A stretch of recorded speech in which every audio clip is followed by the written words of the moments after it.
So good morning all my dear students. So in my previous video lecture I had explained you about the derivation of one dimensional wave equation and also the solution of one dimensional wave equation, which was done by the method of variation of separation. Now in this video lecture I'll be explaining about the next part, the derivation of one dimensional heat equation as well as the solution of one dimensional heat equation.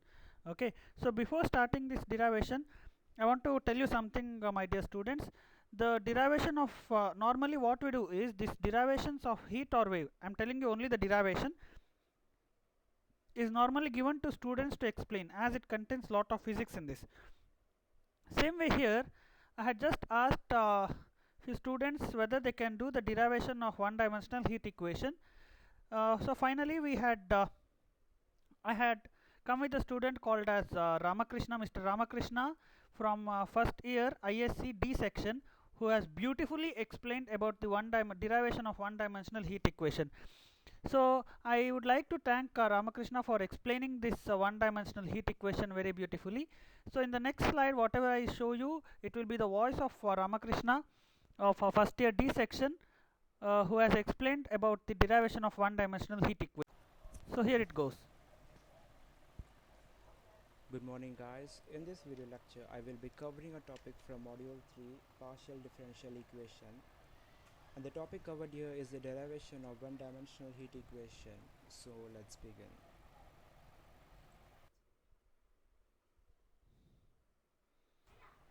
Let's consider a homogeneous bar of constant cross section area A, where homogeneous means it's made up of same material. It's like a pure aluminium, and let us say that the rho be the density of the material, which is mass per unit volume, and S be the specific heat. Specific heat is the amount of heat per unit mass which is required to raise the temperature by 1 degree Celsius, and K be the thermal conductivity of the material.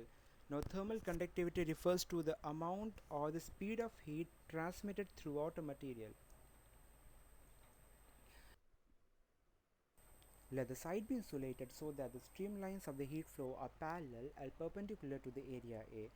If we insulate the sides, so the heat will flow in only one direction.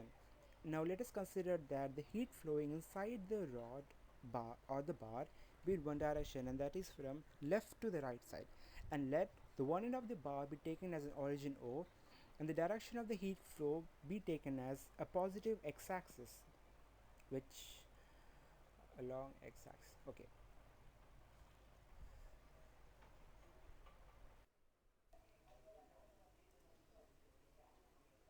so naming to slabs planes, which is PQRS and EFGH. Now let u x comma t be the temperature of the bar at time t greater than 0 and at the distance x from the origin O. Here we can see that u is a function of two variables, which is x and t. X is distance from the origin O and t is time. Now to derive the one-dimensional heat equation, we have to consider the follow few laws, which are very important and very simple. So first law says that the heat flows from higher temperature to the lower temperature, which is common, or in the simple word we can say that the heat flow in the direction of the decreasing temperature. Second, the amount of heat gained or lost by the body is proportional to the mass of the body and to the temperature change, where constant of proportionality is the specific heat S. In simple word, we can say that the amount of heat or the heat gained or lost is depends on the mass and the temperature change. Okay, now the third one is the rate of heat flow across an area is proportional to the area and temperature gradient normal to the area, where the constant of proportionality is thermal conductivity K. So it means that it tells about the velocity of the heat flow. Mathematically we can write q equals to minus k gradient A, or simply it's actually q is proportional to gradient normal to the area vector, which is q proportional to so rewriting the term q equals to minus ka gradient, now which we can write q equals to minus ak du by dx. Du by dx is change in the temperature with respect to change in the thickness of the slab. Now here negative sign is due to the empirical law 1, which says that the heat flows in the decreasing temperature, so the sign is negative.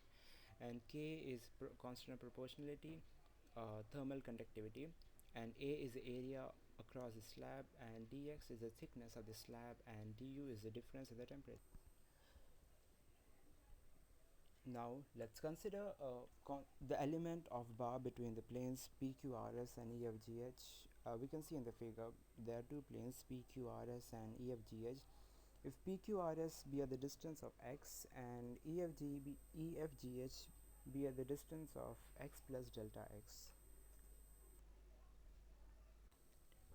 Now let delta U be the change in the temperature in the element of thickness delta x of the bar. The volume of element is area times thickness, which is A delta x. Our density we define as mass upon volume. If we write the terms, it is rho equals to mass upon A delta x. Delta x we have defined it earlier, which is area times thickness, which is A delta x. Now the mass of the element is density times volume, which is A rho A delta x. Now from the empirical law 2, it says that the amount of heat gained or lost by the body is proportional to the mass of the body and to the temperature change, where the constant of proportionality is specific heat S. Or in simple word, we can say that the amount of heat gain depends on, it's equal to the mass into temperature change, where constant of proportionality is specific heat S.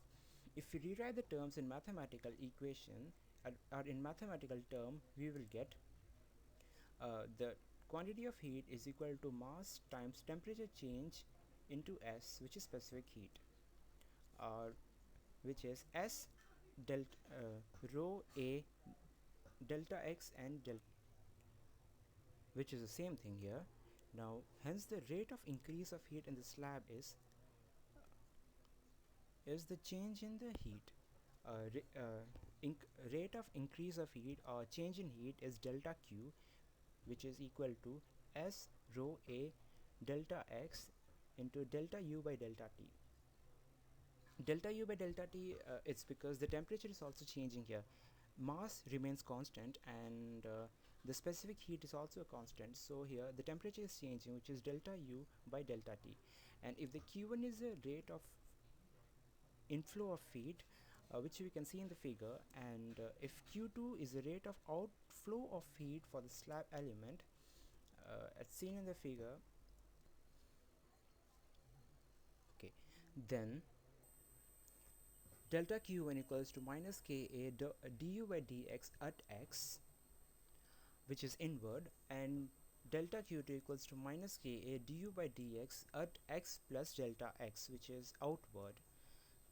Thus the rate of increase of heat is delta Q, which is delta Q1 minus delta Q2.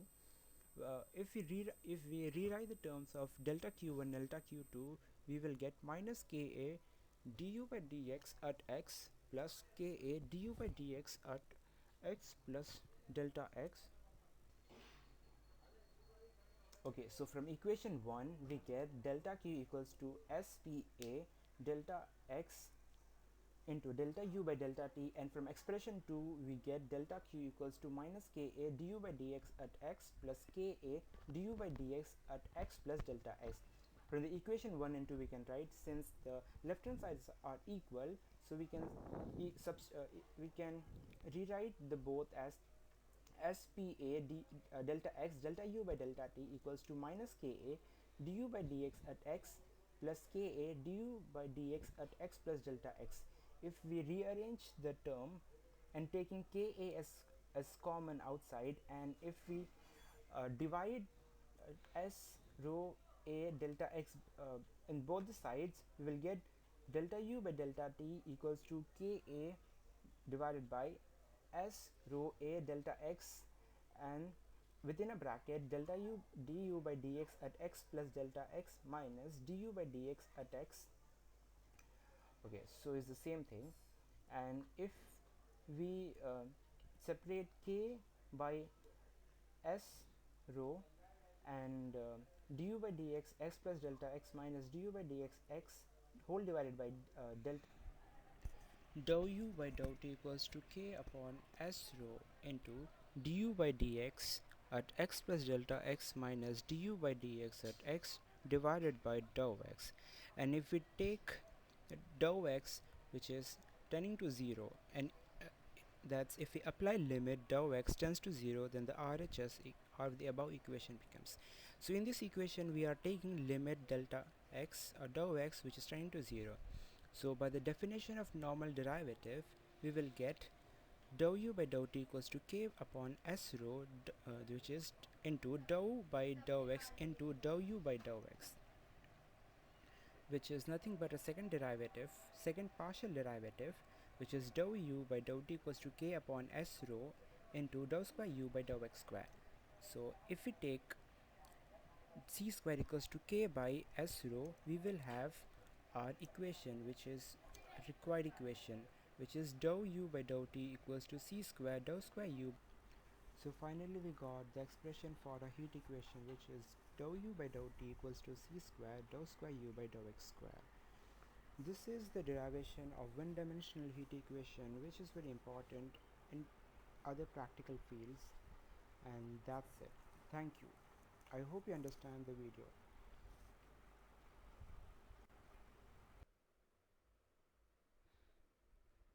So thank you, Ramakrishna. It was really beautifully explained, and I think even the student has got some experience like how to do a video and how we can upload it and how we can adjust it. So this is just an experience even for you students. So even if anyone is interested, you can just tell me, and if you are able to, you can do a video also, no problem. Thank you. So now, my dear students, I will go with the solution of one-dimensional heat equation. So the derivation of one-dimensional heat equation was explained by Ramakrishna. So in that, if you have any doubts, you can contact me. Now I'll be going with the possible solution of one-dimensional heat equation. So first read the question carefully, my dear students. See whether they have asked you to derive the equation or whether they have asked you to find the solution of the equation. Okay, so the question, they will not ask both. I am repeating you, I am telling you again and again, either the derivation or the solution will be asked. Okay, so what you have to do is you have to read the question carefully. You have to check whether they have asked you to derive or whether they have asked you to find the solution. Most of the students, what they do is, instead of writing the solution, they'll write the derivation. And please don't expect a single marks if you have written a derivation and if they have asked you a solution. I am repeating you, please don't expect any single marks if you have written a solution, a derivation in the place of solution. So read the question carefully and then answer, my dear students. Okay, so now I'll be going with the various possible solution for one-dimensional heat equation, that is ut is equal to c square into uxx by the method of separation of variables. See, this is same as the previous video, the solution of wave equation. Only difference is, in wave equation we'll get utt, but in heat equation we get only ut. This is the difference between heat and wave equations. Okay, so don't get confused, my dear students. Sometimes they'll just mention heat equation, they'll not give you this equation. If they don't give you, you only have to write. How will you remember is, for heat equation it will be only ut, there is only one t. For wave equation it will be utt. Okay, so method of variation of separation of variables, this was same as we did for wave equation. Same method we have to apply here also. So first I'll write this ut as dou u by dou t is equal to c square into dou square u by dou x square. Xx means it is second order differentiation, so it will be dou square u by dou x square. And then what is the method of separation of variables? We have to consider u is equal to capital X and t, correct, where capital X is a function of x and capital T is a function of t, be the solution of the required partial differential equation. Clear? Now what I have to do, I have to substitute this u equal to xt in this equation, in the given equation. So wherever u is there, you just substitute xt. Okay, so dou of xt divided by dou t is equal to c square into dou square of xt divided by dou x square. Now method of separation of variables means what you have to do, you have to separate the variable of x separately and the variable of t separately. So for that, in this LHS, if you check properly, it's a function of t, so x is a constant, so I'll be writing it as x into dou t by dou t, and here t is a constant, so I will be writing it as c square t into dou square x by dou x square. Okay, see here. x into dt by dt. That dou will change to dy because it's a single function now, t. It's a function of only single variable t. That's why I'm writing it as a normal differentiation. dt by dt is equal to c square t into d square x by dx square. Next I have to collect my all t terms separate and x terms separate. So just cross multiply. Take this c square t to other side and x to other side. Same as we did in the previous derivation also. You can just check the previous derivation, that is wave equation. Same way here also. Okay. So we'll get 1 by c square t into dt by dt is equal to 1 by x into d square x by dx square. Proper. Next what I have to do? Equate both the equations to some constant k. So I'll get 1 by c square t into dt by dt is equal to some constant k, and 1 by x into d square x by dx square is equal to some constant k. Clear till here? So I have separated my variables, that is t is separated and x is separated, and the next step is I have to equate it to some constant k. I have equated. Now you rearrange this in terms of a normal differential equation. So how to rearrange it? In the first equation you take c square t to other side, and in the second equation you take x to other side, and then finally equate it to 0. That is nothing but rearranging the equations. Okay, you can see here. So I have taken c square t to other side, so it will become minus c square t into k equal to 0 and minus k into x equal to 0. Equate both the equations to 0. Now what is this d by dt? That is capital T, and d square by dx square is capital D square. So I am writing it as d, this is only d here, be careful, don't write d square. D square will come for which one? Wave equation. This is heat equation, so it will be only d minus c square k into t is equal to 0, and d square minus k into x is equal to 0. In the first equation I have taken t as a common term, and in the second equation I have taken x as a common term. Okay. Now I have just written what is that d. D is nothing but dt in the first equation, and d is nothing but d by dx in the second equation. Clear? So these are the equations which are required. Now I have to go for the various possible solutions. How do you obtain the various possible solutions? What I can do? I can go on taking the values for k. So I can take k equal to 0, means that value of k, constant whatever we have taken, it can be 0. Or I might get a k as a positive value. Positive value means I can take k is equal to 3, 4, 5, 6, any number, right? Or another possibility is I can get k as a negative value, minus 3, minus 4, minus 5, and so on. So there are three possible cases. First case is when I take k equal to 0. Second case is when I take k as a positive term. And third case is when I take k as a negative term. Clear? So we have to discuss the solution for the three cases. So first I'll go for first case, that is what happens when k is 0. So in both the equations, equation of t and x, you have to take k as what? 0. So when I do that, here I'll get d into t is equal to 0, or my auxiliary equation will become m is equal to 0. And in the first case, observe carefully, and in the second case, since it is d square minus 0 equal to 0, or m square is equal to 0 in the second case, my roots are m is equal to 0 and 0. Be careful here, my dear students. Many students will do mistake here. In the first case, auxiliary equation is only m equal to 0. So d means how many roots I'll get? Only one root. If it is d square, how many roots should be there? Two roots. So in the first equation I'll get only one root, that is m equal to 0. And in the second equation I'll get two roots, that is 0, 0. So m equal to 0, how will you write the solution? T is equal to c1 into e power 0t. Proper? Because since 0 is a real root, c is equal to c1 into e power 0t, or simply c1. And x is equal to, already c1 I have written. Since the roots are real and repeated, if the roots are repeated, how will I write it? C2 plus C3x or C2x plus C3, one and the same, whether you write reverse or ulta pulta, no problem. C2x plus C3 into e power 0x, or that is simply C2x plus C3. Therefore final solution is u is equal to xt, x is c1 and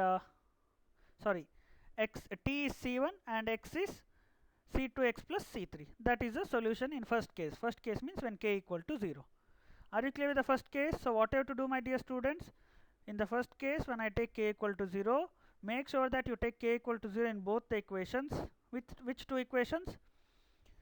First equation is d square minus c square into 0 into t is equal to 0, and here I'll get only d. So since there is only d, it's a first order derivative. I should get how many root? Only one root. So what is the root of that equation? 0. Second equation is d square minus k is into x is equal to 0. D square, so how many roots I should get here? Two roots, that are 0 comma 0. So solution is c2x plus c3 into e power 0x. Clear? So then finally u equal to xt. This is my first case. So second case, let k be a positive term. Let us say k equal to p square. This equation I have just written so that I can explain it. That's it. You no need to write in the exam. Okay. So wherever k is there, I should take what? P square.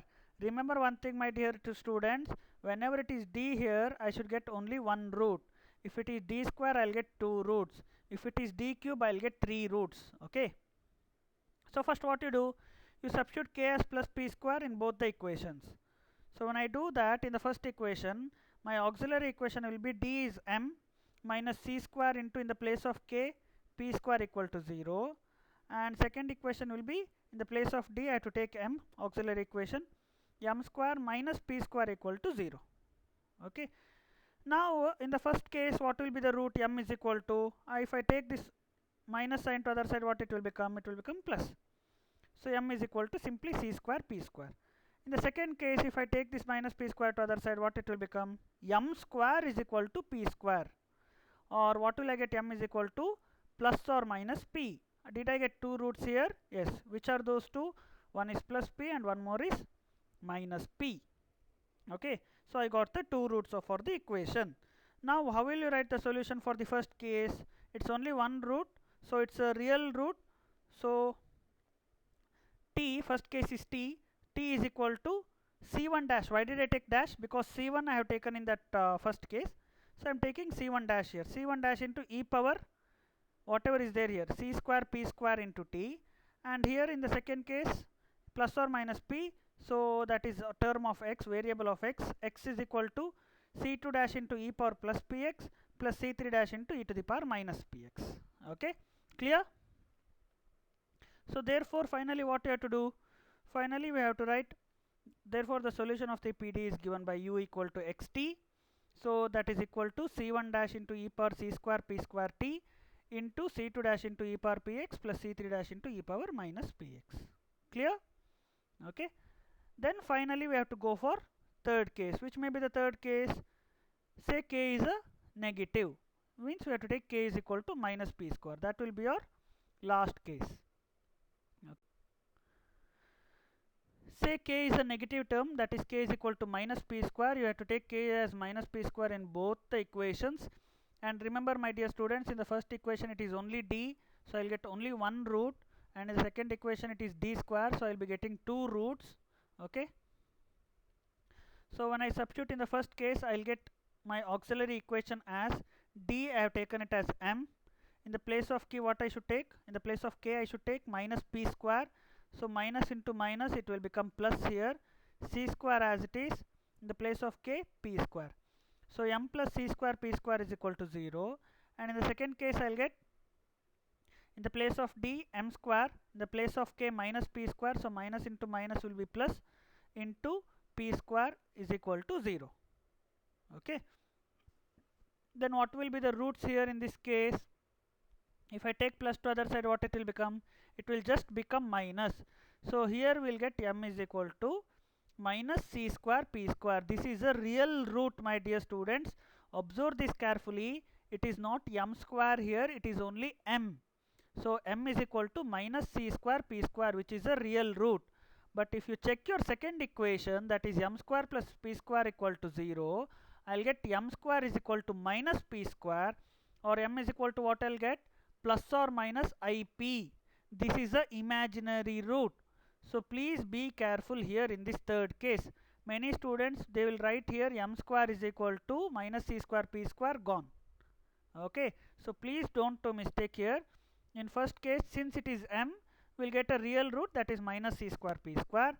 In the second case, since it is m square is equal to minus p square, or I'll get m is equal to plus or minus ip. So what will be the solution for the first case? Since it's a real root, we should always write it as e power something. So in the first case, my solution will be, it is for variable t. T is equal to c1 double dash into e to the power minus c square p square into t.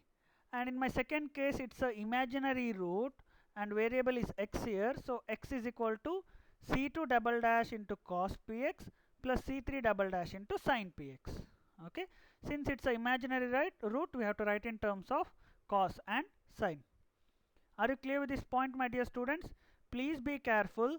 In the first case, we'll get a real root, that is m is equal to minus c square p square, and in the second case I'll get an imaginary root, that is m is equal to plus or minus ip. So we'll get the solution as, in this case, what is a variable t? T is equal to c1 double dash into e power minus c square p square t, and in the second case it is x is equal to c2 double dash into cos px plus c3 double dash into sin px. Clear? Then my final solution will be u is equal to xt. X is this, u is equal to xt, x is this term and t is this term, that is c1 double dash into e power minus c square p square t into c2 double dash into cos px plus c3 double dash into sin px. Clear? So these are the various possible solution for one dimensional heat equation. And one more thing, my dear students, even if you write these equations reversibly, means if you write this equation first and this equation next, no problem. However you want, you can write it, but make sure that whatever equations you have written, for that you have written the solution properly. Okay, irrespective of whether you write t first or whether you write x first, no one will ask you. Make sure that whatever equation you have written, it is proper. Okay, and don't try to by heart it. Try to write it once or twice or thrice. It is very easy solutions. Only thing is the derivation part you may need to by heart a few terms, but the solution part, I am telling you, my dear students, please don't by heart it again and again. Okay, if you write it, if you understand it, it is very easy. If you by heart it, gone, you will forget it in your exam for sure. Okay, so among these four, one question will be there for sure. Okay, in both the parts. In the first part, if they have asked you the solution, derivation of heat equation, then in the second part they'll ask you the solution of wave equation or the reverse way. Okay, so my suggestion is, please study all the four properly. Four means which one? Derivation of heat and wave, also the solution of heat and wave. Study it properly, because even if you don't know any other question in the other part, you can easily answer this, right? This is like a fixed question for you people. So my suggestion is, don't leave this part, study it properly, and you can easily score 7 marks here. Okay, so if you have any doubts or any confusions in these four, please contact me, and make sure that you study it properly, and you can expect these questions for your internals also. Thank you.